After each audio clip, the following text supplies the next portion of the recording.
vobiscum.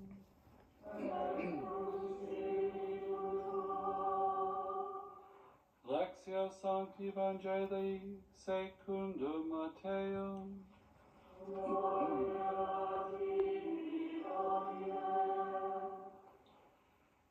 When Jesus saw the crowds, he went up the mountain, and after he had sat down, the disciples came to him.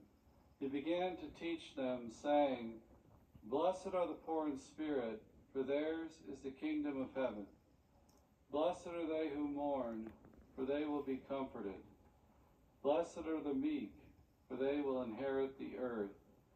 Blessed are they who hunger and thirst for righteousness, for they will be satisfied.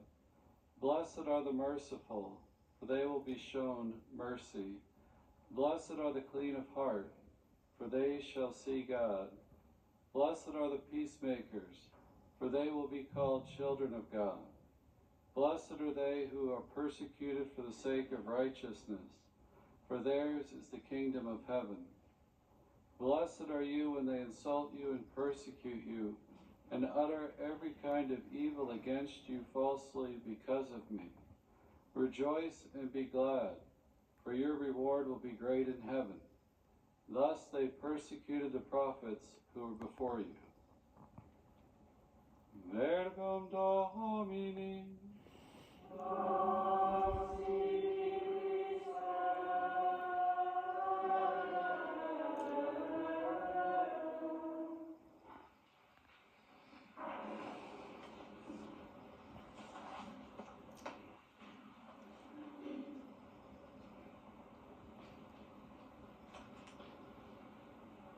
We have, in the beginning of the Sermon on the Mount, these blessings, these promises.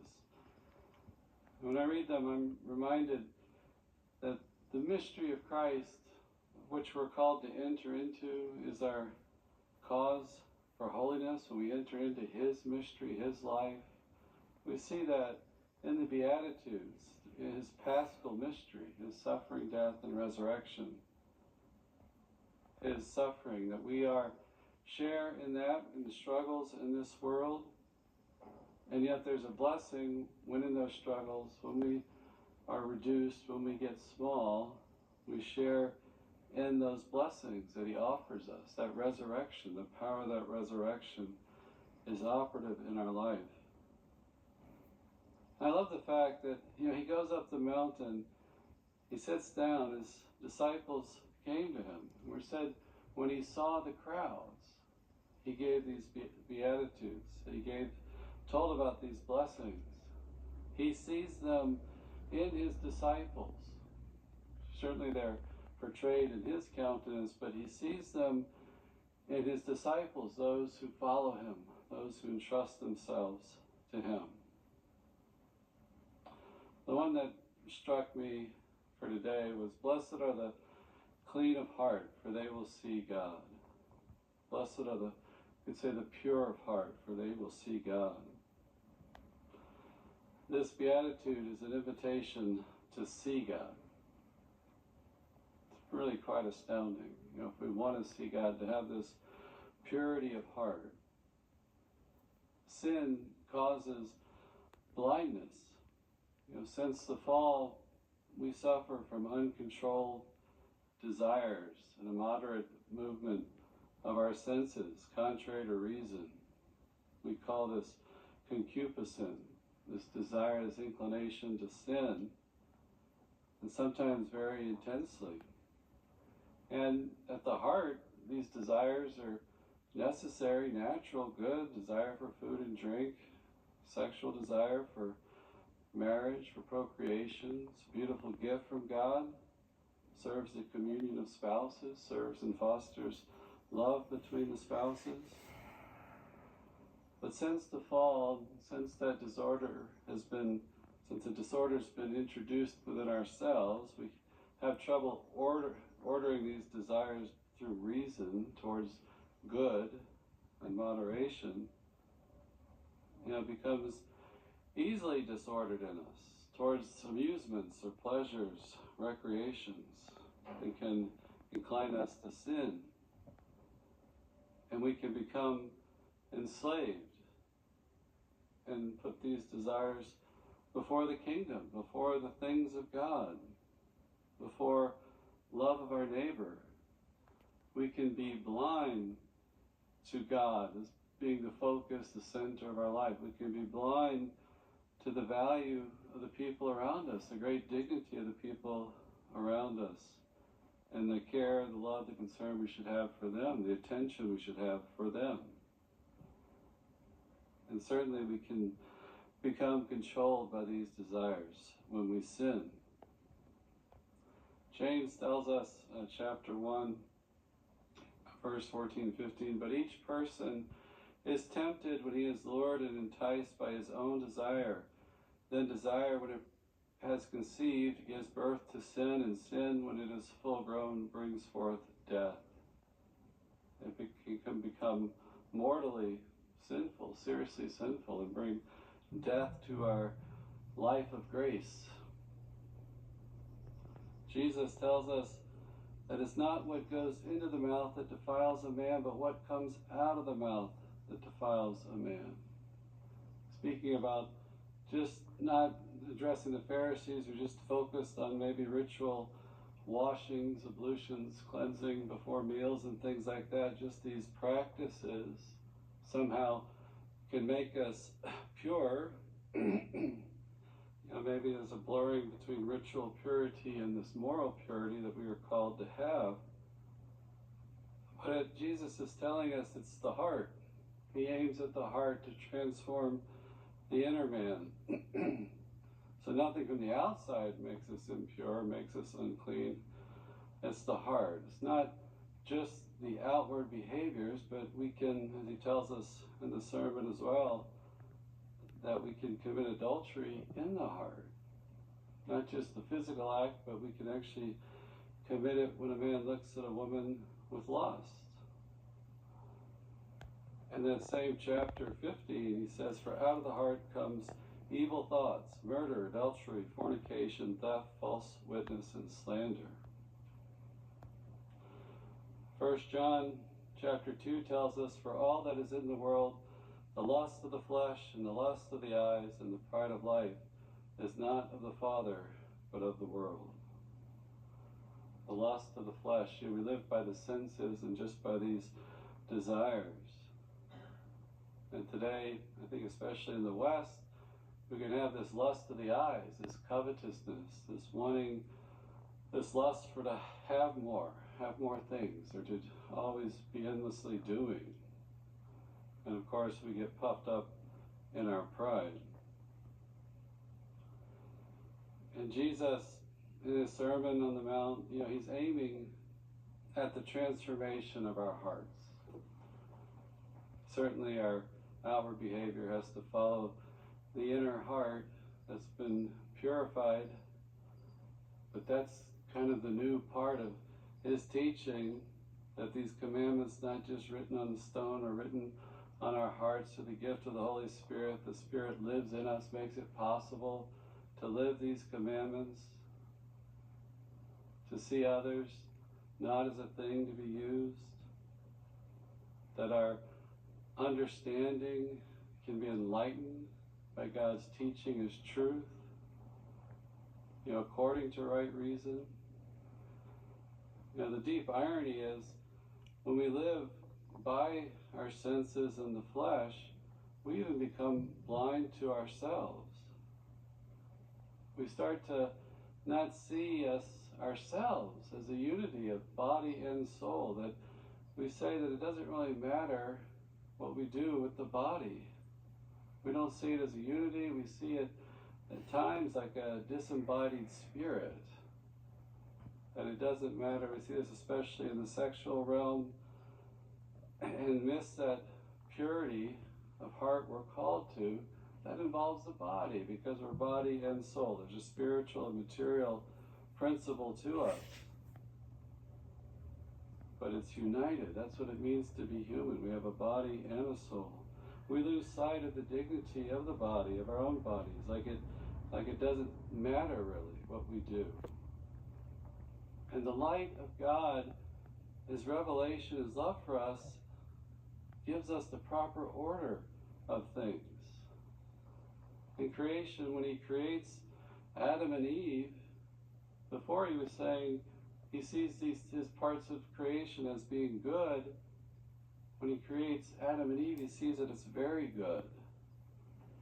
We're personal beings. We're made in his image and likeness. We have this beauty that God himself beholds. Sometimes we miss the beauty of ourselves and others, this dignity that we have. In our social media culture, we can live on just this level of comparison with others, and we can always find flaws with ourselves physically and judge others harshly. And we lose sight of that vision of God. You think about that he sees us as very good, delights in us. He's given us all these abilities to love, to know, to serve him. That's blindness. We don't see the true value of things. And this concupiscence, this inordinate desire, this inclination to sin can choke out this light that God gives us, can choke out the seed of the Word. But the good news and the hope is that with human effort and strength from God, we can overcome these things. It's a tactic of the devil, right? To steal our hope, to say it's not really possible, right? That you failed too many times. Give up, quit, go home. And I think that's where the fellowship of believers can really help us. We can get hope from others, from trials, struggles they've been through. We can see God operative in their life. We can see God's grace working in their life. And we can have hope for our own. So with human effort and grace and seeking God's will, God can straighten out our life. Not my will.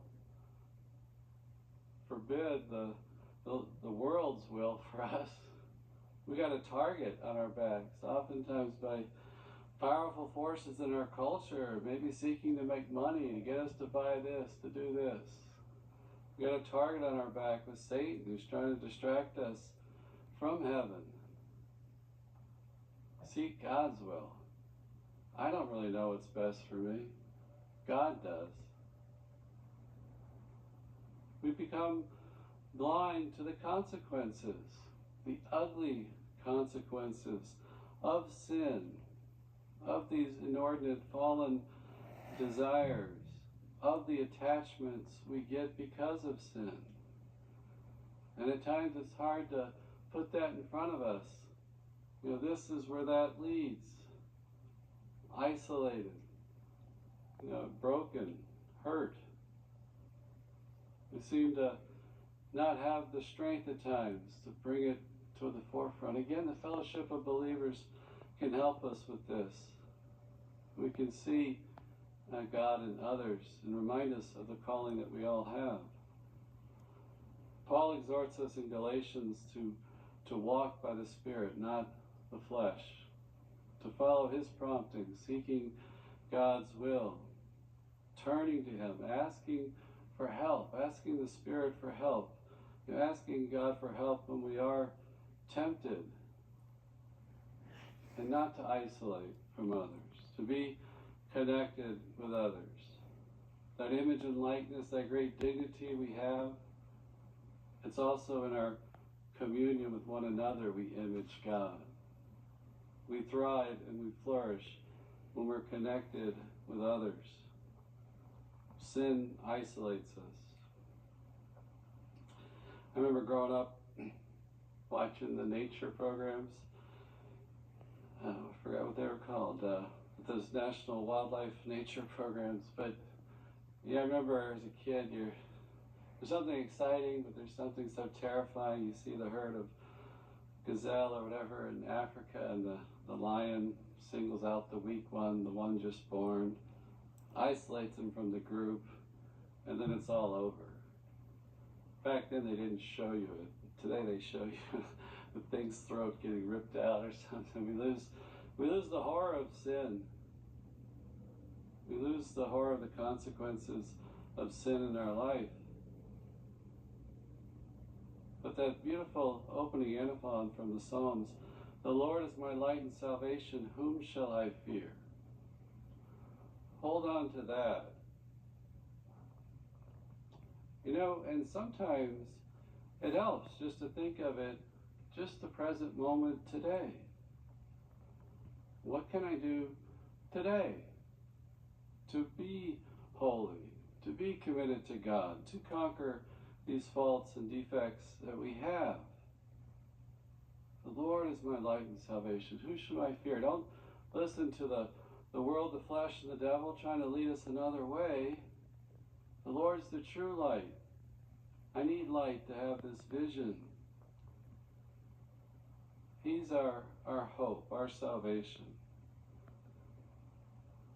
He is the one that can save us. That it's only by God's grace that we cooperate with that we can be saved. Yes, the world, the flesh, and the devil seems to have us by the throat at times, but you know the good news there? It can also drive us to God. It can have us get on our knees and pray and turn to Him. Or maybe I would have kept going without thinking about God. But now, in this struggle for holiness, we realize, hey, I absolutely need God. If I want a better way, if I want to live by a more beautiful light in my life, I need God. May we be faithful in this struggle, this journey, because He is our light and our salvation.